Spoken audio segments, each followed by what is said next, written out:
Ang pag-iipon ng pera ay parang pag-iigib din ng tubig na hindi tayo makakapag-ipon ng tubig kung puro butas ang ating timba.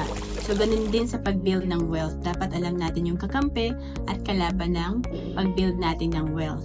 Kaya nga tinatawag din to na cash flow. And ang mga mayayaman, kaya sila ay successful sa kanilang personal finance kasi sila ay mga business owner at investor. Kaya importante, marunong tayong mag-invest.